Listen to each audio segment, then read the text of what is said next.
أعوذ بالله من الشيطان الرجيم. بسم الله الرحمن الرحيم. قال ألم أقل لك إنك لن تستطيع معي صبرا. قال إن سألتك عن شيء بعدها فلا تصاحبني قد بلغت من لدني عذرا. فانطلقا حتى إذا أتيا أهل قرية استطعما أهلها فأبوا أن يضيفوهما فوجدا فيها جدارا يريد أن ينقض فأقامه. قال لو شئت لاتخذت عليه أجرا. قال هذا فراق بيني وبينك سأنبئك بتأويل ما لم تستطع عليه صبرا. أما السفينة فكانت لمساكين يعملون في البحر فأردت أن أعيبها وكان وراءهم ملك يأخذ كل سفينة غصبا. وأما الغلام فكان أبواه مؤمنين فخشينا أن يرهقهما طغيانا وكفرا فأردنا أن يبدلهما ربهما خيرا منه زكاة وأقرب رحما. وأما الجدار فكان لغلامين يتيمين في المدينة وكان تحته كنز لهما وكان أبوهما صالحا. فأراد ربك أن يبلغا أشدهما ويستخرجا كنزهما رحمة من ربك وما فعلته عن أمري ذلك تأويل ما لم تستطع عليه صبرا. ويسألونك عن ذي القرنين قل سأتلو عليكم منه ذكرا. إنا مكنا له في الأرض وآتيناه من كل شيء سببا فأتبع سببا حتى إذا بلغ مغرب الشمس وجدها تغرب في عين حمئة ووجد عندها قوما. قلنا يا ذا القرنين إما أن تعذب وإما أن تتخذ فيهم حسنا. قال أما من ظلم فسوف نعذبه ثم يرد إلى ربه فيعذبه عذابا نكرا. وأما من آمن وعمل صالحا فله جزاء الحسنى وسنقول له من أمرنا يسرا. ثم أتبع سببا حتى إذا بلغ مطلع الشمس وجدها تطلع على قوم لم نجعل لهم من دونها سترا. كذلك وقد أحطنا بما لديه خبرا. ثم أتبع سببا حتى إذا بلغ بين السدين وجد من دونهما قوما لا يكادون يفقهون قولا. قالوا يا ذا القرنين إن يأجوج ومأجوج مفسدون في الأرض فهل نجعل لك خرجا على أن تجعل بيننا وبينهم سدا. قال ما مكني فيه ربي خير فأعينوني بقوة أجعل بينكم وبينهم ردما. آتوني زبر الحديد حتى إذا ساوى بين الصدفين قال انفخوا حتى إذا جعله نارا قال آتوني أفرغ عليه قطرا. فما استطاعوا أن يظهروه وما استطاعوا له نقبا. قال هذا رحمة من ربي فإذا جاء وعد ربي جعله دكا وكان وعد ربي حقا. وتركنا بعضهم يومئذ يموج في بعض ونفخ في الصور فجمعناهم جمعا. وعرضنا جهنم يومئذ للكافرين عرضا. الذين كانت أعينهم في غطاء عن ذكري وكانوا لا يستطيعون سمعا. أفحسب الذين كفروا أن يتخذوا عبادي من دوني أولياء إنا أعتدنا جهنم للكافرين نزلا قل هل ننبئكم بالأخسرين أعمالا الذين ضل سعيهم في الحياة الدنيا وهم يحسبون أنهم يحسنون صنعا أولئك الذين كفروا بآيات ربهم ولقائه فحبطت أعمالهم فلا نقيم لهم يوم القيامة وزنا ذلك جزاؤهم جهنم بما كفروا واتخذوا آياتي ورسلي هزوا إن الذين آمنوا وعملوا الصالحات كانت لهم جنات الفردوس نزلا خالدين فيها لا يبغون عنها حولا قل لو كان البحر مدادا لكلمات ربي لنفد البحر قبل أن تنفد كلمات ربي ولو جئنا بمثله مددا قل إنما أنا بشر مثلكم يوحى إلي أنما إلهكم إله واحد فمن كان يرجو لقاء ربه فليعمل عملا صالحا ولا يشرك بعبادة ربه أحدا بسم الله الرحمن الرحيم كافها يا عين صاد ذكر رحمة ربك عبده زكريا إذ نادى ربه نداء خفيا قال رب إني وهن العظم مني واشتعل الرأس شيبا ولم أكن بدعائك رب شقيا وإني خفت الموالي من ورائي وكانت امرأتي عاقرا فهب لي من لدنك وليا يرثني ويرث من آل يعقوب واجعله رب رضيا يا زكريا إنا نبشرك بغلام اسمه يحيى لم نجعل له من قبل سميا قال رب أنى يكون لي غلام وكانت امرأتي عاقرا وقد بلغت من الكبر عتيا قال كذلك قال ربك هو علي هين وقد خلقتك من قبل ولم تك شيئا قال رب اجعل لي آية قال آيتك ألا تكلم الناس 3 ليال سبيا فخرج على قومه من المحراب فأوحى إليهم أن سبحوا بكرة وعشيا يا يحيى خذ الكتاب بقوة وآتيناه الحكم صبيا وحنانا من لدنا وزكاة وكان تقيا وبرا بوالديه ولم يكن جبارا عصيا وسلام عليه يوم ولد ويوم يموت ويوم يبعث حيا واذكر في الكتاب مريم إذ انتبذت من أهلها مكانا شرقيا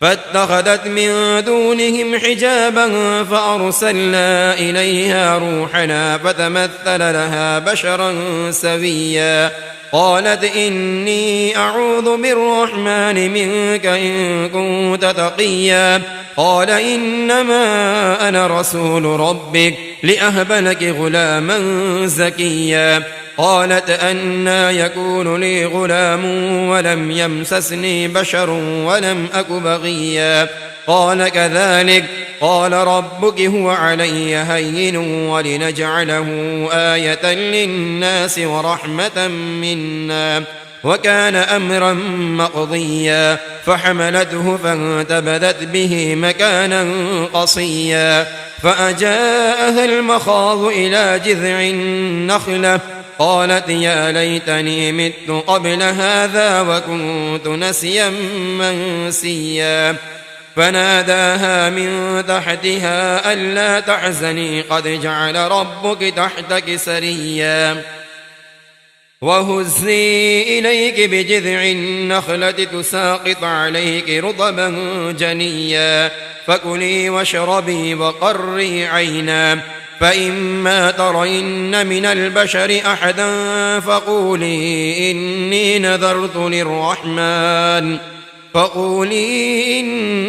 نذرت للرحمن صوما فلن أكلم اليوم إنسيا فأتت به قومها تحمله قالوا يا مريم لقد جئت شيئا فريا يا أخت هارون ما كان أبوك امرأ سوء وما كانت أمك بغيا فأشارت إليه قالوا كيف نكلم من كان في المهد صبيا قال إني عبد الله آتاني الكتاب وجعلني نبيا وجعلني مباركا أينما كنت وأوصاني بالصلاة والزكاة ما دمت حيا وبرا بوالدتي ولم يجعلني جبارا شقيا والسلام علي يوم ولدت ويوم أموت ويوم أبعث حيا ذلك عيسى ابن مريم قول الحق الذي فيه يمترون ما كان لله أن يتخذ من ولد سبحانه إذا قضى أمرا فإنما يقول له كن فيكون وإن الله ربي وربكم فاعبدوه هذا صراط مستقيم فاختلف الأحزاب من بينهم فويل للذين كفروا من مشهد يوم عظيم أسمع بهم وأبصر يوم يأتوننا لكن الظالمون اليوم في ضلال مبين وأنذرهم يوم الحسرة إذ قضي الأمر وهم في غفلة وهم لا يؤمنون إنا نحن نرث الأرض ومن عليها وإلينا يرجعون واذكر في الكتاب إبراهيم إنه كان صديقا نبيا إذ قال لأبيه يا أبت لم تعبد ما لا يسمع ولا يبصر ولا يغني عنك شيئا يا أبت إني قد جاءني من العلم ما لم يأتك فاتبعني أهدك صراطا سويا يا أبت لا تعبد الشيطان إن الشيطان كان للرحمن عصيا يا أبت إني أخاف أن يمسك عذاب من الرحمن فتكون للشيطان وليا قال أراغب أنت عن آلهتي يا إبراهيم لئن لم تنته لأرجمنك وهجرني مليا قال سلام عليك سأستغفر لك ربي إنه كان بي حفيا وأعتزلكم وما تدعون من دون الله وأدعو ربي عسى ألا أكون بدعاء ربي شقيا فلما اعتزلهم وما يعبدون من دون الله وهبنا له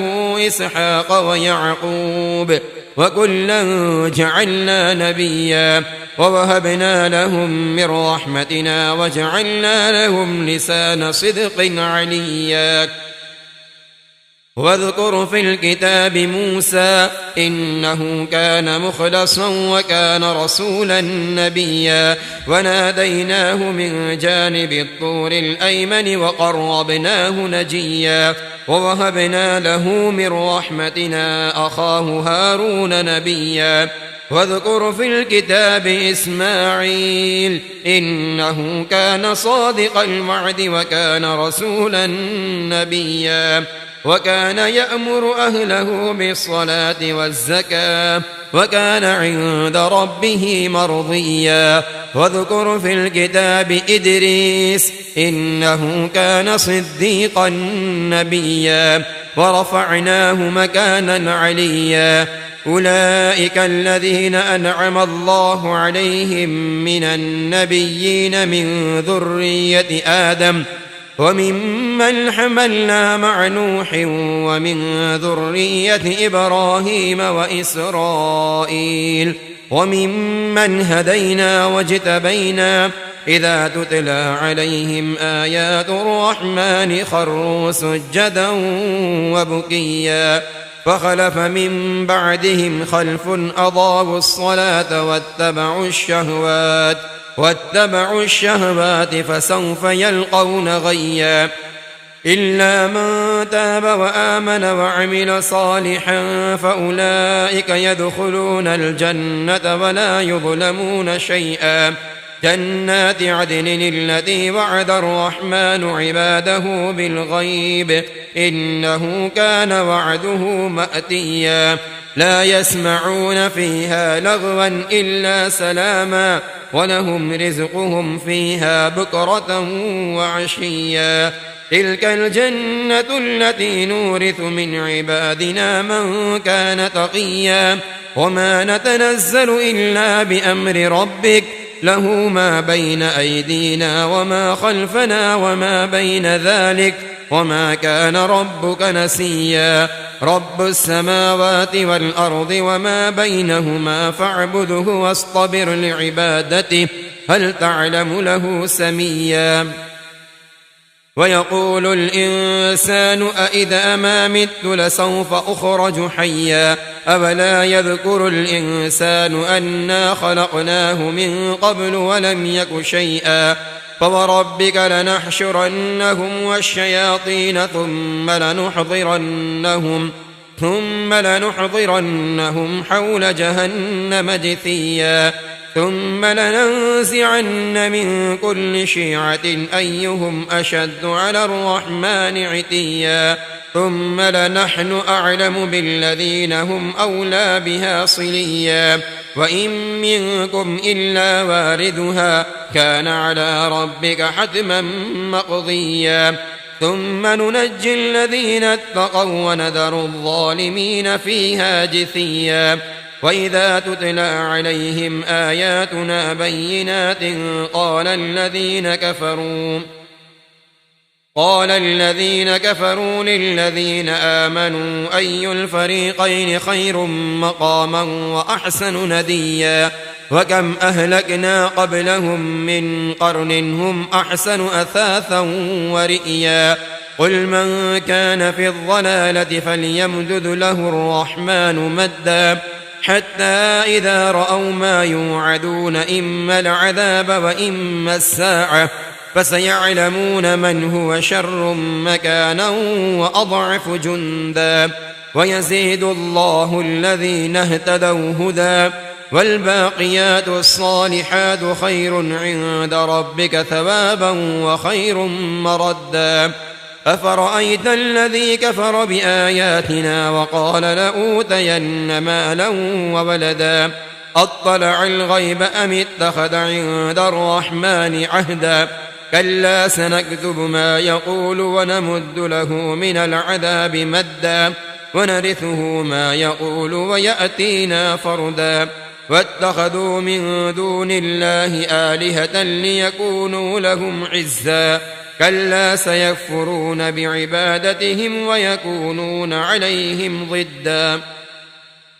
ألم تر أنا أرسلنا الشياطين على الكافرين تؤزهم أزا فلا تعجل عليهم إنما نعد لهم عدا. يوم نحشر المتقين إلى الرحمن وفدا ونسوق المجرمين إلى جهنم وردا. لا يملكون الشفاعة إلا من اتخذ عند الرحمن عهدا. وقالوا اتخذ الرحمن ولدا لقد جئتم شيئا إدا. تكاد السماوات يتفطرن منه وتنشق الأرض وتخر الجبال هدا أن دعوا للرحمن ولدا وما ينبغي للرحمن أن يتخذ ولدا إن كل من في السماوات والأرض إلا آتي الرحمن عبدا لقد أحصاهم وعدهم عدا وكلهم آتيه يوم القيامة فردا إن الذين آمنوا وعملوا الصالحات سيجعل لهم الرحمن ودا فإنما يسرناه بلسانك لتبشر به المتقين وتنذر به قوما لدا وكم أهلكنا قبلهم من قرن هل تحس منهم من أحد أو تسمع لهم ركزا بسم الله الرحمن الرحيم طه ما أنزلنا عليك القرآن لتشقى إلا تذكرة لمن يخشى تنزيلا ممن خلق الأرض والسماوات العلى الرحمن على العرش استوى له ما في السماوات وما في الأرض وما بينهما وما تحت الثرى وإن تجهر بالقول فإنه يعلم السر وأخفى الله لا إله إلا هو له الأسماء الحسنى وهل أتاك حديث موسى إذ رأى نارا فقال لأهلهم كثوا إني آنست نارا لعلي آتيكم منها بقبس أو أجد على النار هدى فلما أتاها نودي يا موسى إني أنا ربك فاخلع عليك إنك بالواد المقدس طوى وأنا اخترتك فاستمع لما يوحى إنني أنا الله لا إله إلا أنا فاعبدني وأقم الصلاة لذكري إن الساعة آتية أكاد أخفيها لتجزى كل نفس بما تسعى فلا يصدنك عنها من لا يؤمن بها واتبع هواه فتردى وما تلك بيمينك يا موسى قال هي عصاي أتوكأ عليها وأهش بها على غنمي ولي فيها مآرب أخرى قال ألقها يا موسى فألقاها فإذا هي حية تسعى قال خذها ولا تخف سنعيدها سيرتها الأولى واضمم يدك إلى جناحك تخرج بيضاء من غير سوء آية أخرى لنريك من آياتنا الكبرى اذهب إلى فرعون إنه طغى قال رب اشرح لي صدري ويسر لي أمري واحلل عقدة من لساني يفقه قولي واجعل لي وزيرا من أهلي هارون أخي اشدد به أزري وأشركه في أمري كي نسبحك كثيرا ونذكرك كثيرا إنك كنت بنا بصيرا قال قد أوتيت سؤلك يا موسى ولقد مننا عليك مرة أخرى إذ أوحينا إلى أمك ما يوحى أن اقذفيه في التابوت فاقذفيه في اليم فليلقه اليم بالساحل يأخذه عدو لي وعدو له وألقيت عليك محبة مني ولتصنع على عيني إذ تمشي أختك فتقول هل أدلكم على من يكفلك فرجعناك إلى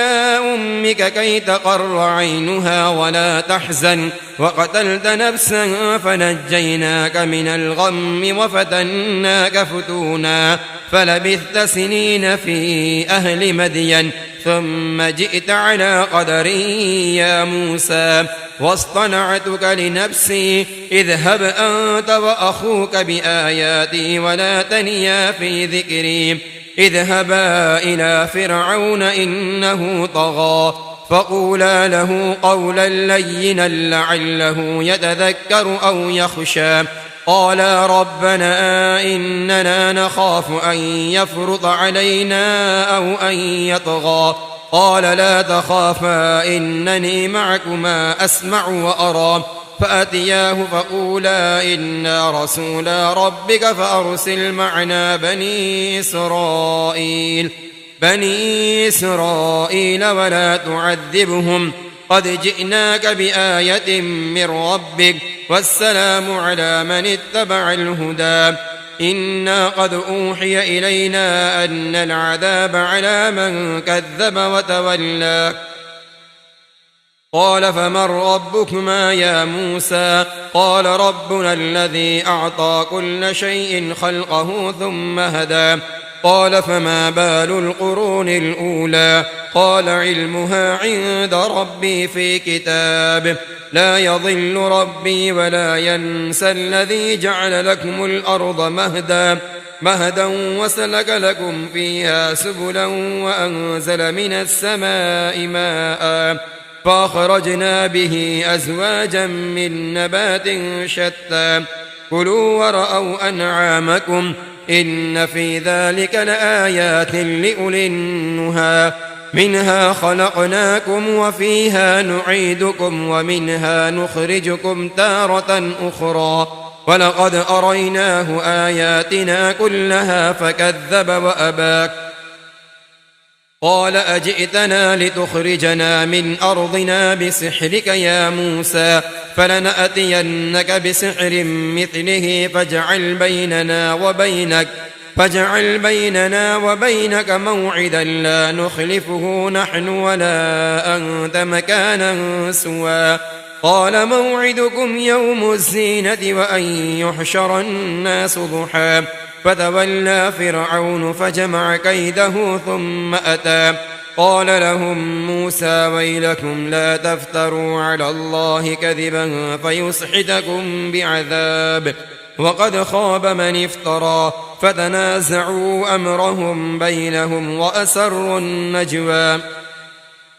قالوا إن هذان لساحران يريدان أن يخرجاكم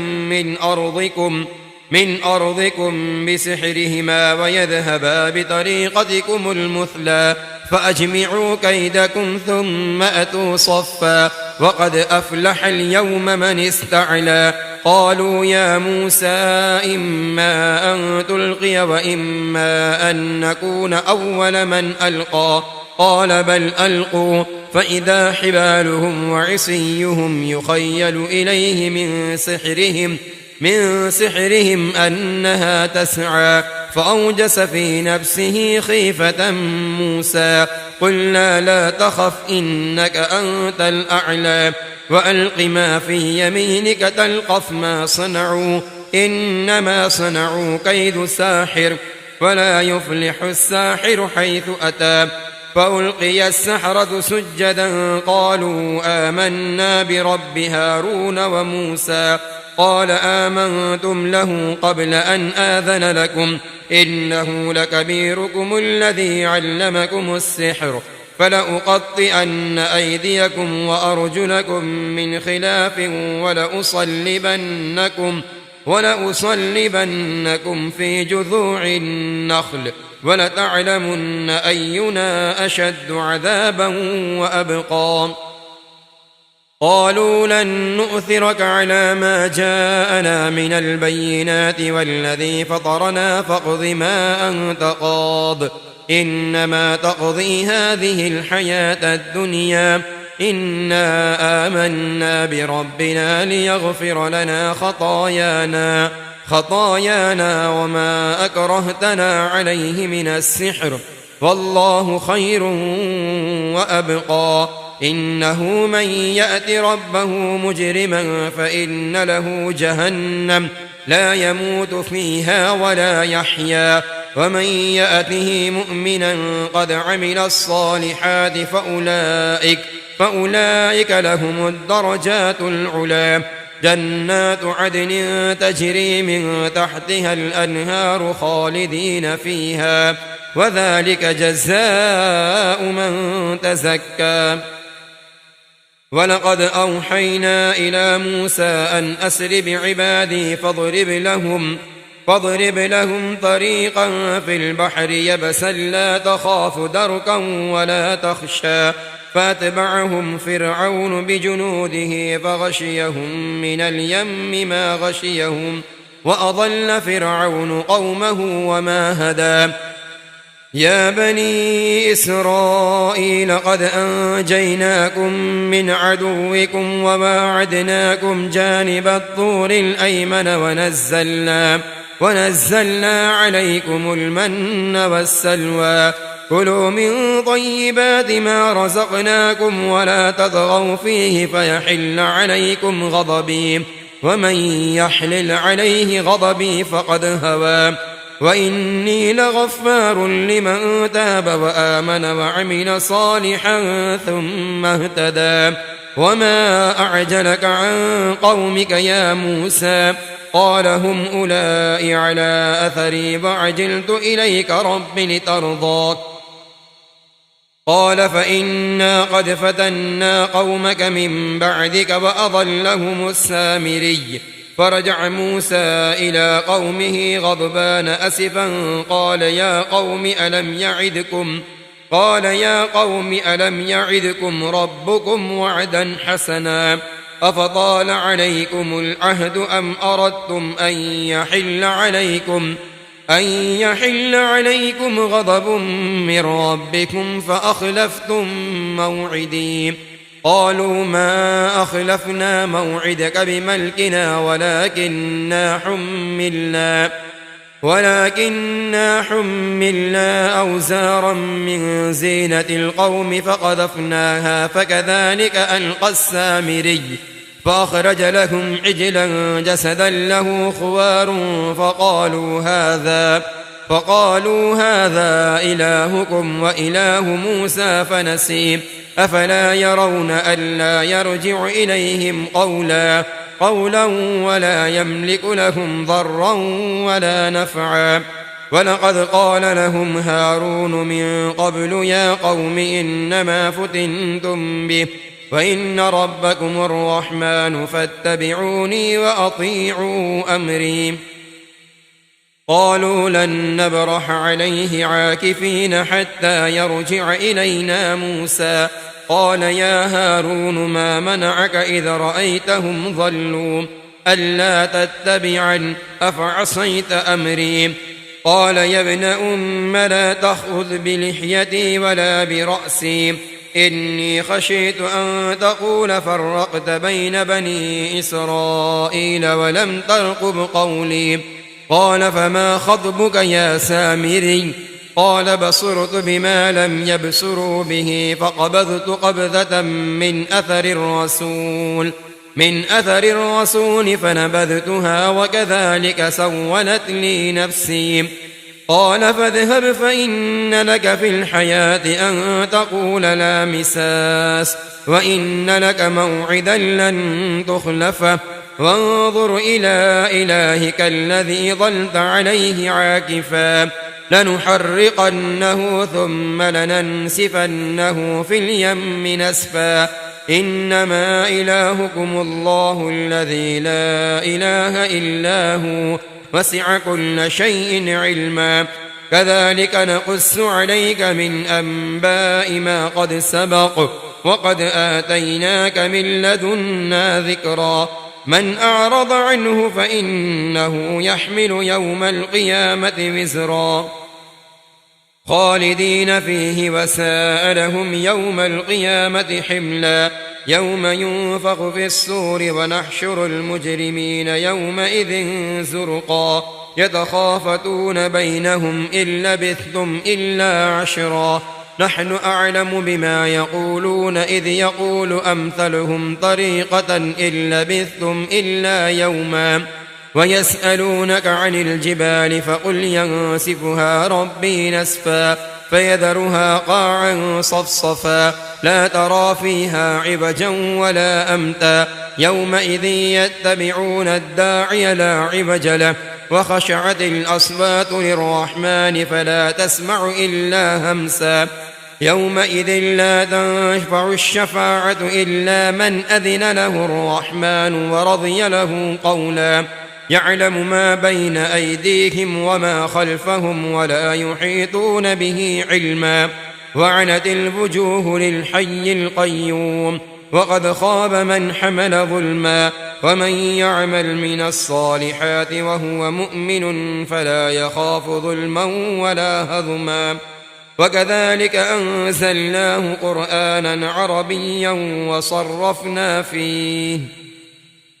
وصرفنا فيه من الوعيد لعلهم يتقون أو يحدث لهم ذكرا فتعالى الله الملك الحق ولا تعجل بالقرآن من قبل أن يقضى إليك وحيه وقل رب زدني علما ولقد عهدنا إلى آدم من قبل فنسي ولم نجد له عزما وإذ قلنا للملائكة اسجدوا لآدم فسجدوا إلا إبليس أبى فقلنا يا آدم إن هذا عدو لك ولزوجك فلا يخرجنكما من الجنة فتشقى إن لك ألا تجوع فيها ولا تعرى وأنك لا تظمأ فيها ولا تضحى فوسوس إليه الشيطان قال يا آدم هل أدلك على شجرة الخلد وملك لا يبلى فأكلا منها فبدت لهما سوآتهما وطفقا يخسفان عليهما من ورق الجنة وعصى آدم ربه فغوى ثم اجتباه ربه فتاب عليه وهداك قال اهبطا منها جميعا بعضكم لبعض عدو فإما يأتينكم مني هدى فمن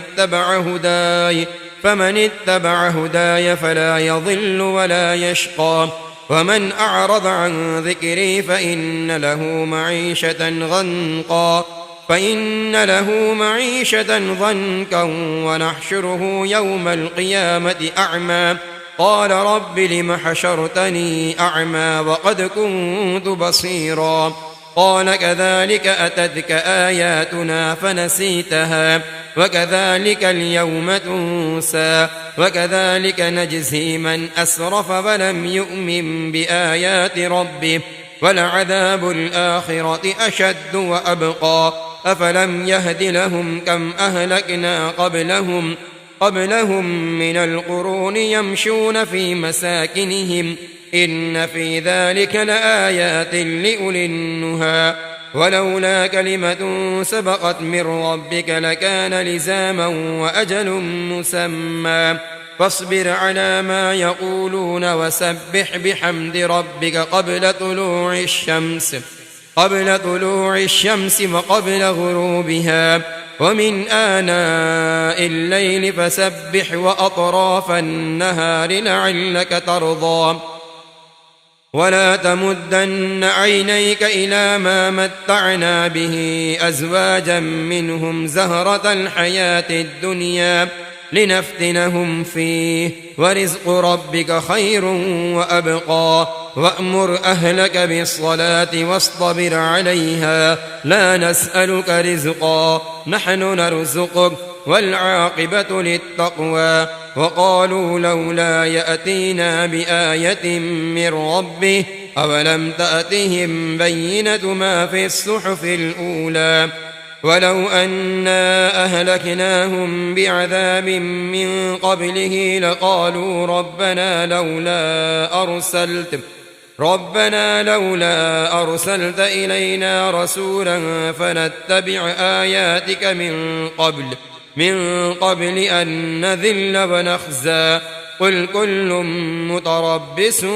فتربصوا فستعلمون من أصحاب الصراط السوي ومن اهتدى.